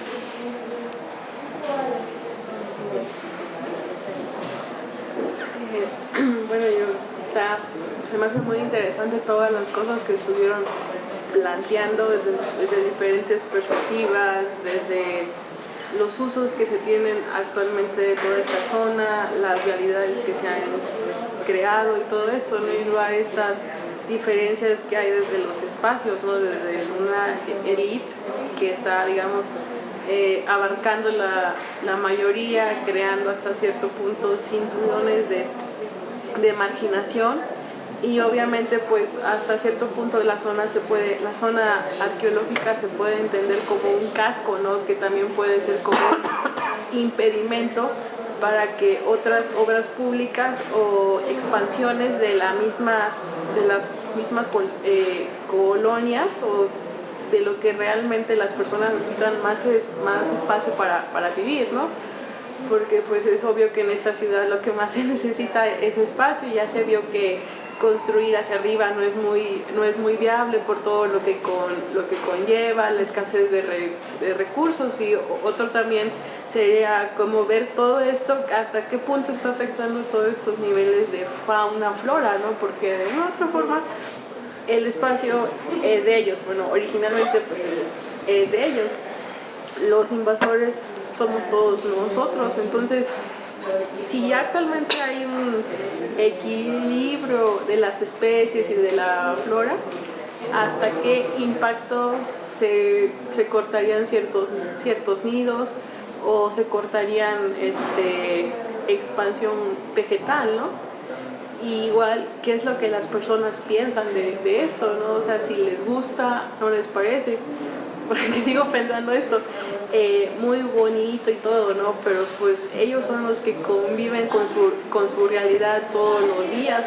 Igual hay personas que solo van de paso, como los oficinistas, el personal de limpieza. ¿Hasta qué punto les va a afectar que haya más circulación de personas? Y por esto mismo de que se cortan las áreas y se define de la alta y lo bajo, este problema de inseguridad que hay, ¿no? O sea, si de por sí no todo es una zona, digamos, muy viable como para caminar a todas horas y eso, no sé, el que caigan más personas también se pueden hasta achicar más índices delictivos, ¿no? Y pues de una u otra forma, la arqueología se hace para el Estado, sigue estando rigiendo para el Estado. Entonces, realmente ya si les pones en la mesa todos estos casos, los pros y los contras, ellos son los que de una u otra forma tienen el punto final, ¿no? Entonces te pueden decir sí va, pero esto y esto, no, pero le quitas esto y le pones esto porque ya no me gustó esto y porque es más viable esto, ¿no? Entonces sería como quedar todo esto como en un stand-by. Sí se puede llegar como a retomar ciertas cosas, ¿no? Como informar a las personas, pero sí es como un proceso muy, muy largo, y para ponernos todos de acuerdo sería como a largo plazo, ¿no? Sería como lo que yo creo. Gracias. Yo pienso que sí, el ejercicio, digo, ahora tal vez es el primero que se hace, pero sí estaría bien como ya aterrizarlo más, que quede más, o sea, que no se quede nada más en esta parte, sino que sea más concreto. Lo que sí me parece interesante es lo que, por ejemplo, ahora que mencionaron ventanas arqueológicas, también pasa lo mismo con las cubiertas, ¿no? Y con ciertas estructuras. O sea, creen que solamente por hacer eso es la solución, ¿no? Pero es una parte de la solución más, no es la solución, o sea, no te lo va a solucionar todo eso. Y ahorita aquí en esta clase de proyectos, o sea, eso es lo que está demostrando. Una sola persona no va a tener la respuesta a todo. Entonces, se necesita, incluso hasta aquí faltó una visión de un urbanista, de un antropólogo, o sea, que ellos vean que nosotros no estamos viendo y que desafortunadamente ellos no están aquí, ¿no? El problema también aquí es que nosotros estamos entendiendo esto ahora, ¿no? Que es un trabajo multidisciplinario. El problema es las instituciones, es lo que no están entendiendo, que el trabajo se hace multidisciplinario, sobre todo las instituciones públicas. Pero ellos siguen con esa idea de que es solamente una persona la que decide y ya no. Digo, eso no, va a ser difícil cambiar ese modo de ver las instituciones, pero tampoco no es imposible. Y a la larga lo van a tener que hacer, quieran o no. Y en cuanto a la difusión, sí me parece importante. Es como dicen, santo que no has visto no has adorado. Si esto no se da a conocer, pues solamente se queda, es como los archivos técnicos, ¿no? Tú los haces y nada más sacas 3 copias, 4 copias, para que 2 queden en archivo técnico, una biblioteca, y otro se lo queda el que todavía tenga el proyecto, y ya, o sea, nadie se va a enterar, nadie lo va a leer, hasta al menos al otro que venga, al otro que tome ese proyecto, siempre se va a enterar de lo que escribiste, porque el diseño fuera nadie sabe. Y eso sí bien le va, porque hay veces que luego ni siquiera llega el original, estás leyendo fotocopias, o fotocopia de la fotocopia. Entonces, más que nada es divulgarlo y también el documentar bien las cosas, o sea, el tener bien la documentación.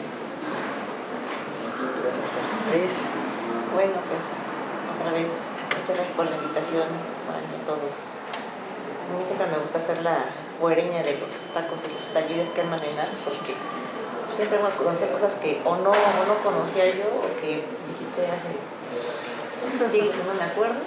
Entonces me hace muy interesante pues, todos los diferentes imaginarios que se pueden crear alrededor del mismo lugar, ¿no? Desde el de los arqueólogos, el de los empresarios, el de los arquitectos, el de los transportistas, el de todo el mundo, ¿no? Y creo que en ese sentido de no apostar a lo mejor a cosas abrumadoras que pueden quedar un poco lejos de nuestras posibilidades, valorar las acciones efímeras, las cosas chiquitas, y que también son esa parte divertida de nuestro trabajo, claro. Que es justamente no estar en los informes que no vamos a decir que nosotros, sino esas cosas que también pueden llevar a decir lo que no se puede decir tan fácil en otros lados y hacerlo como de una manera mucho más lúdica, más amigable. Bueno, a mí que me gustaría ver, ¿no? Que no sea un informe de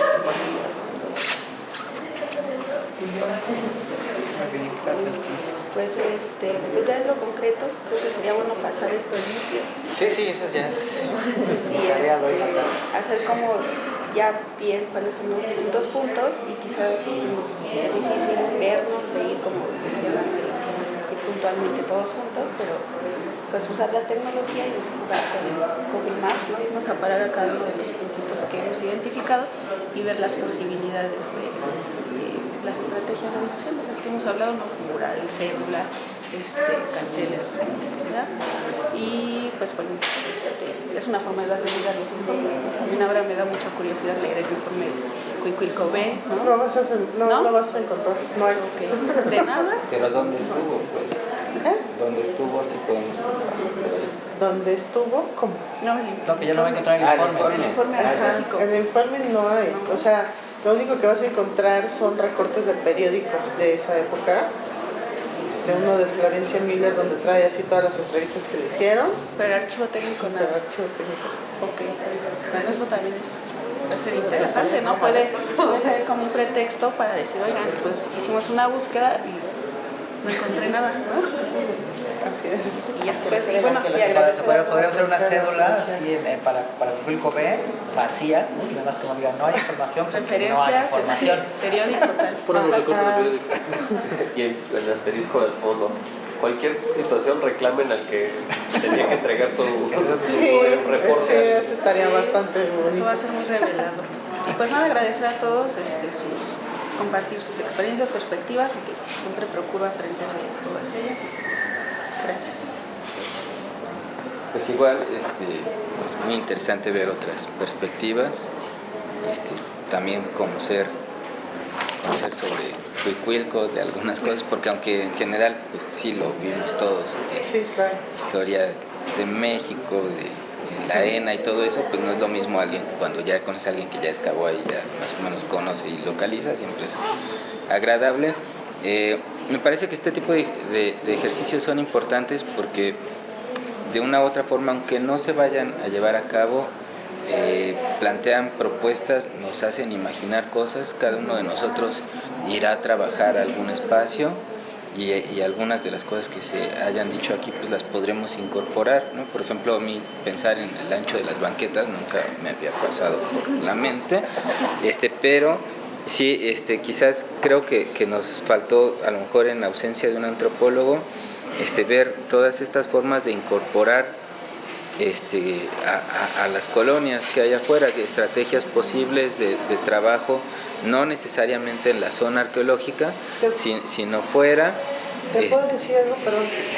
Que no dijimos nunca, y siempre estamos pensando en esas colonias, pero ¿qué pasa con las colonias que están acá, como sí, la también. Santa Teresa?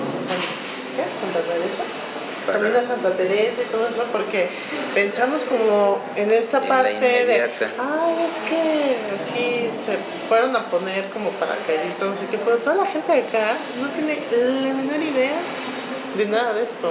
Sí. ¿No? Sí, perdón por interrumpirte, no, sí, pero justo. eso no lo habíamos como platicado, ¿no? O sea, estas estrategias para informar a los que no pasan ni por la banqueta ni por aquí, y a lo mejor ni siquiera en el Metrobús, porque al final si algo hay que hacer son proyectos pues que integradores, diría Juan, bien planeados y que con objetivos claros. A lo mejor aquí partimos de pues cada quien ver lo que observa, pero sí tendríamos que buscar un objetivo especial. O sea, ¿para qué nos sirve esta zona arqueológica? O sea, ya está abierta al público, sí, bueno, ¿para qué la queremos? ¿Qué objetivo debe de cumplir? Y en torno a eso plantear todas las estrategias, que si los balcones, si la queremos como un conector, como un nodo urbano, pues a mí se me hace pues, muy interesante. Ahora, ¿cómo conseguimos eso? Es más complejo, entonces lo tendríamos que profundizar más, como tú bien dices. En el caso de Cuicuilco, insisto, yo creo que es un área de experimentación en el que ahí tienes una escuela que lo debería de estar haciendo todo el tiempo, pero si no lo hace la escuela y lo hacemos otros, o sea, ¿por qué no de pronto ponernos a jugar en cada una de las zonas que conocemos? ¿Cómo la mejoraría? Hacer una especie de notas, de fichas y subirlos, porque cuando llegue el presupuesto a la persona de gobierno que va a ser el único que va a estar, pues no tiene nunca de dónde sacar cosas, ¿no? O sea, siempre son ocurrencias del momento. Y si hubieran proyectos de proyección de mejoras, o sea, aunque no se vayan a hacer, pero ¿dónde están las mejoras ya propuestas, que hubieran archivos, espacios donde existieran? Pues aportaríamos ideas a esos que toman las decisiones y que tienen los presupuestos. Y pues nada, pues está padre que nos sentemos a jugar y a planear cosas, ¿no? También estimulamos nuestra mente con eso. Muy bien, pues sí, siempre es más fácil cerrar porque después ya no tengo mucho que decir, entonces ya nada más doy las gracias y ya, entonces porque ya todo lo concluyeron ustedes y bastante bien, por supuesto. De verdad mi papel acá es prácticamente nada más ser como el provocador de las cosas y un poco organizar, porque los aportes son los de ustedes, ¿no? Realmente la intención del taller, les decía, era juntarnos, que lo que sucediera al estar aquí en el mismo espacio compartiendo otros saberes fuera el objetivo, ¿no? del taller en este momento, de este ejercicio en particular, pues, ¿no? Porque a lo mejor eso es lo que pasa. Sí, evidentemente sabemos que habría que buscar llegar a concreciones de los proyectos, de las intenciones, de los objetivos, pero la realidad que por lo menos yo he visto es que necesitamos primero el paso anterior, o sea, desde juntarnos a hacerlo, pues, es decir, no podemos llegar a un gran plan de mejora de una zona arqueológica y cacarear que es multidisciplinaria, transdisciplinaria, bla, bla, cuando ni siquiera existen las condiciones ni institucionales y a veces hasta ni siquiera personales para sentarnos a hacerlo, ¿no? O sea, todo pareciera en el discurso, construirse como proyectos de largo alcance, pero en lo concreto las dinámicas de trabajo nunca se realizan en estos términos, son muy pocas veces, ¿no? O por lo menos no con una diversidad, que es lo que pretendía acá, de personas que a lo mejor ni se conocen, pues, ¿no? Que eso también a mí me gustaba como componente interesante, porque a lo mejor quienes hemos estado cerca trabajando con los compañeros ya más o menos sabemos de qué va, pero esa confrontación con unas visiones a lo mejor diametralmente opuestas es lo que creo que enriquece estos ejercicios de reunión, que es lo que en realidad buscaba más acá que la solución concreta de una problemática que no íbamos a obtener en un par de horas. Eso era entendible, ¿no? Pero como bien dice Juan, la provocación a hacer esto en todos nuestros espacios es lo que yo querría que cada quien se llevara, ¿no? Como forma quizás cada vez más cotidiana de plantearse preguntas desde otras perspectivas, ¿no? Y entonces, si eso se consiguió, pues yo estoy contento, pero realmente lo que yo querría, y es la invitación, no tienen que responderlo ahora, es que podamos ir construyendo esto que les decía, este grupo como de discusión, de análisis, de estos temas en particular, la relación que hay entre el urbanismo y la arqueología, que creo que en términos de la ciudad como gran contenedor de lo humano, pues tiene muchas variantes, muchas aristas que podemos seguir trabajando, ¿no? Entonces, pues nada, agradecerles su tiempo, sus conocimientos y pues los pulques. No, gracias, ya que estamos justamente en hora, cumplimos muy bien como siempre. Y pues nada más, gracias chicos, un aplauso a todos. Y listo, gracias.